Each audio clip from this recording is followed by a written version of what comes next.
Bonsoir, voici l'analyse technique du CAC 40 pour le 24 septembre.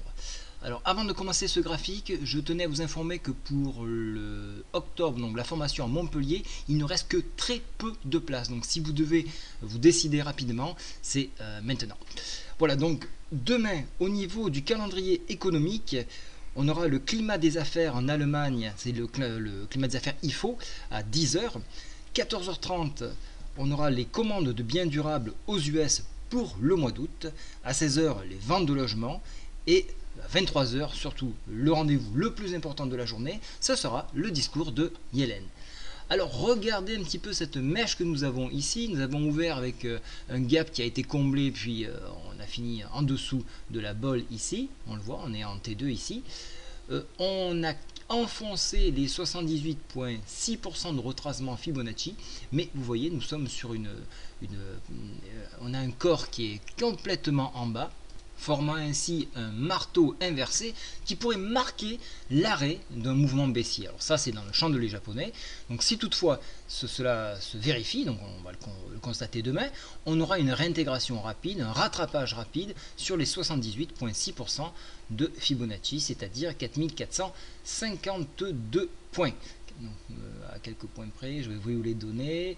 Voilà, je suis juste 4450 points.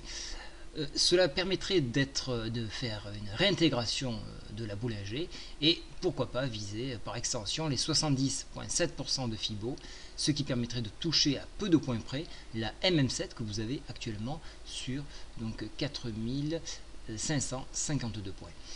Alors, la bougie n'est pas terminée, hein. J'aimerais attendre 22h, actuellement il est 17h56, mais au vu de cette config, c'est ce qui semble se produire.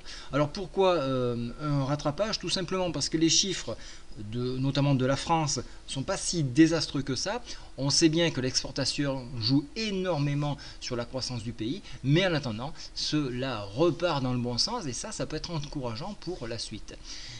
En cas donc d'invalidation de la réintégration des 78,6%, alors là il ne restera plus aucun palier jusqu'au PTI hebdomadaire, c'est-à-dire 4352. Donc surveillez bien cette réintégration. Voilà, donc graphiquement on reste sur une configuration baissière.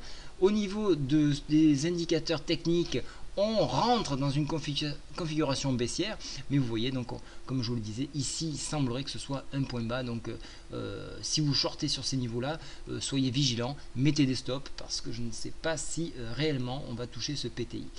Voilà, donc pour ma part ce sera plus une réintégration. Je vous souhaite à tous une très bonne soirée, au revoir.